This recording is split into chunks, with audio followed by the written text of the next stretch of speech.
Boa tarde a todos. Desculpa, eu estou um pouco rouco, mas queria-vos falar aqui um pouco sobre duas questões diferentes. Uma, a nossa experiência em termos de Alta Europa e aquilo que tem sido muito badalado ultimamente sobre o acordo dos 3,9%.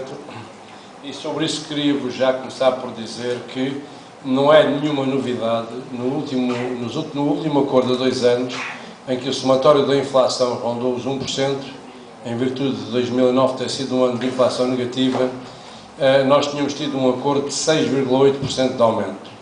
Portanto, não compreendemos bem o espanto que tem sido apresentado na comunicação social, a não ser numa tentativa ou de... Eu penso que a comunicação social, estando nas mãos de quem está, não quer dar isto como um exemplo, mas se calhar quer apontar caminhos diferentes àqueles para onde não se devia ir. Nós não pensamos assim, pensamos que conseguimos envolver os trabalhadores em todo o processo, como sempre fizemos.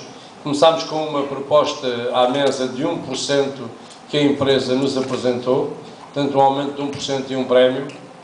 Fomos trabalhando nessa proposta, fomos evoluindo nessa proposta e fechámos-la com os 3,9% que conhecem e com um aumento de massa salarial a 2 anos que ronda aos 5,4%, para além da integração dos trabalhadores com contratos com a empresa e a passagem para contratos dos trabalhadores temporários.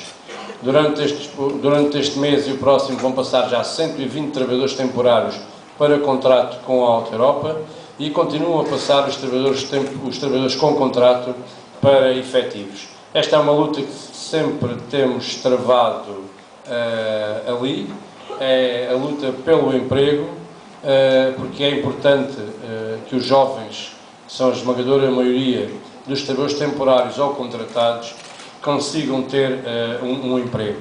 Nós costumamos dizer, e dissemos à administração, como força de argumento, que um trabalhador temporário tem as mãos num trabalho e a cabeça à procura de outro. Se uma empresa quer qualidade, não pode trabalhar com trabalhadores temporários por princípio, ou seja, não pode ter trabalhadores temporários que não seja o necessário para substituições, para um pequeno pico de produção ou substituições temporárias de outros trabalhadores. Portanto, temos conseguido fazer vingar esta nossa opinião. Dá muito trabalho, mas é um trabalho que nós não recusamos fazer. Este trabalho resulta de uma organização que temos dentro da empresa, de reuniões semanais com a administração, de reuniões mensais e sempre que necessário com todos os membros da direção da empresa ou individualmente com cada um deles. Portanto, não fugimos a este tipo de negociações e ela é fruto também daquilo que é a prática na Volkswagen. Como sabem, os que não sabem ficam a saber, a Volkswagen tem um princípio aprovado que é a Carta das Relações Laborais, a Carta das Relações Sociais, em que nenhum trabalhador da empresa pode ser perseguido pela sua filiação à organização sindical, em que nenhum fornecedor pode proibir trabalhadores de se filiarem e de se organizarem sindicalmente. Só para vos dar o exemplo, temos ali no Parque uma empresa que tentou impedir, com recurso às autoridades, a entrada dos dirigentes sindicais nas instalações e nós recorremos imediatamente à Alemanha para impor a aplicação da Carta das Relações Sociais e essa empresa foi obrigada a deixar entrar os dirigentes sindicais, pois corria o risco de deixar de ser fornecedor da Volkswagen, aqui e a nível europeu. Portanto, é um trabalho que nós tentamos seguir. Em termos de relações, a última é a Carta das Relações Laborais, não sociais, e que vai tornar tudo aquilo que está na nossa Constituição, é que as comissões de trabalhadores têm apenas direito consultivo, a ter direito de participação. O que é que isto quer dizer? É que tudo aquilo que é direito consultivo passa a ser direito negocial. Ou seja a admissão de trabalhadores, seja o despedimento de trabalhadores, seja as progressões nas carreiras, tudo aquilo que possamos imaginar. Não basta dizer à Comissão de Trabalhadores emitam lá um parecer para nós jogarmos para o lixo ou arquivarmos. Tem que haver um processo negocial e tem que haver uma negociação e um acordo. Portanto, esse é o próximo passo que vamos dar dentro da empresa.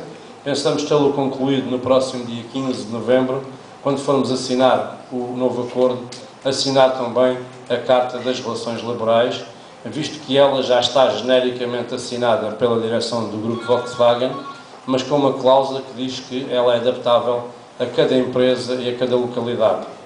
Nós queremos aplicá-la na íntegra, tal como ela está, e estamos a preparar para o fazer no próximo dia 15 de novembro. Quanto às questões e aos desafios que aqui nos foram lançados, quero-vos dizer que nós tivemos a oportunidade de, durante o plenário, para a discussão do nosso pré-acordo, fizemos 2 plenários, um para cada turno, e cada um deles teve mais de 1000 trabalhadores. O da manhã teve seguramente mais de 1500 trabalhadores, que é o turno maior, em que fizemos uma primeira parte em que fizemos um apelo claro à greve geral, com o princípio de que greve geral antes que nos tirem tudo. Este é o nosso lema, é o lema que estamos a defender dentro da empresa e dentro do parque industrial. Portanto, é um apelo sistemático aos trabalhadores.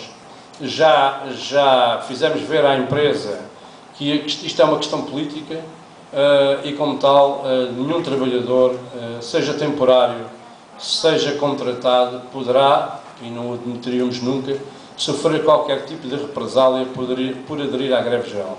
A empresa já o reconheceu e disse mesmo que, para evitar problemas que tivemos em 2003 ou 2002, com a outra greve geral, que foi maciçamente, teve uma forte adesão dentro da empresa, portanto, não vai cortar prémios, não vai cortar dias de férias, não vai cortar nada a ninguém que adira à greve geral, nem sequer vai impedir que qualquer trabalhador dos 120 que estão agora para passar para contrato possam deixar de passar por essa razão.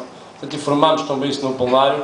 Não foi fácil, posso-vos dizer que a parte das negociações foi duro de colocar isto com a empresa. Tivemos claramente de lhes fazer ver o que é que aconteceu em 2002 e que eles depois tiveram que voltar atrás e repor tudo para evitar essa situação. Isso é o que fizemos. Simultaneamente, em questões de solidariedade internacional, posso-vos dizer que no passado dia 29 de setembro estava reunido o Comitê, a presidência do Comitê Europeu de Comissões de Trabalhadores do Grupo Volkswagen, numa fábrica da Europa do Leste, nomeadamente na fábrica de Kaluga, na Rússia, em que foi aprovado uma moção que eu já fiz chegar à CGTP e que genericamente diz,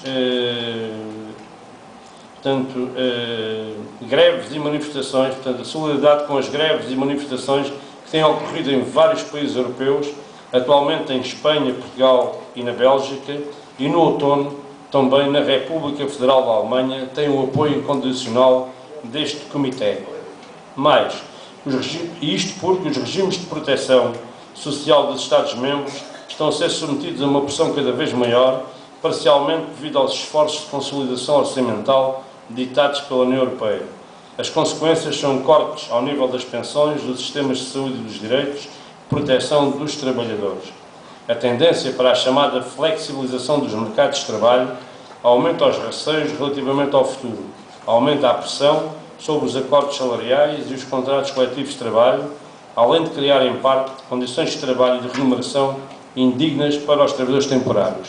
Portanto, isto tem mais, mas só para vos ver que temos trabalhado tão bem aí e foi proposta nossa a aprovação de uma moção que depois foi redigida para ganhar o máximo consenso possível e que teve a aprovação por unanimidade deste comitê, que tem, como sabem, são 30 fábricas e que representam 280 mil trabalhadores e, portanto, que foi espalhado por todas as fábricas e por todos estes trabalhadores de solidariedade com estas questões. No que diz respeito a outras questões que têm a ver com a organização e solidariedade, eu penso que há aqui alguns caminhos e tem-me vindo a preocupar muito o aumento do desemprego e o que fazer com os desempregados. Penso que é importante que os sindicatos comecem a organizar os desempregados. Penso que se devia tentar mobilizar e criar um trabalho específico para os desempregados, para a próxima greve geral e para todas as manifestações que se possam vir a fazer no futuro, porque, não sei se repararam ontem na televisão, uma manifestação com milhares de pessoas na Rússia, em que desempregados, jovens desempregados, muitos deles, em que se viravam contra os imigrantes porque lhes estarem a roubar o trabalho. Nós temos de ter muito cuidado com isto, porque basta ler um pouco da história e ver que foram os desempregados resultantes das crises dos anos 30 que levaram, fomentaram e apoiaram o fascismo durante muitos anos.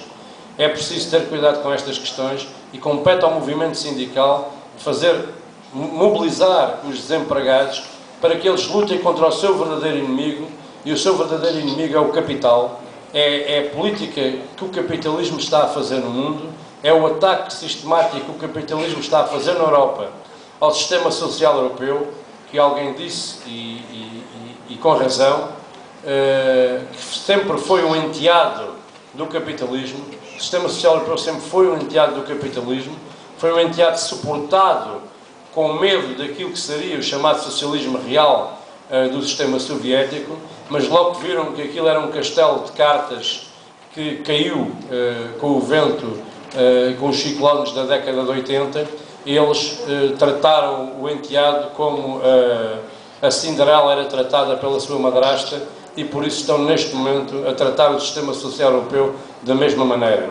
É preciso que nós nos unamos e que nós lutemos para manter um sistema social europeu digno, para manter um sistema social europeu para todos, e esse sistema social europeu tem que ser também solidário com os imigrantes, tem que ser solidário com os jovens, porque são eles o futuro deste país. Como alguém já aqui disse, o meu antecessor, são eles que vão pagar essencialmente esta crise, mas nós temos que os consciencializar para que eles saibam assumir esse pagamento, mas sem que lhes cortem os direitos. Obrigado a todos.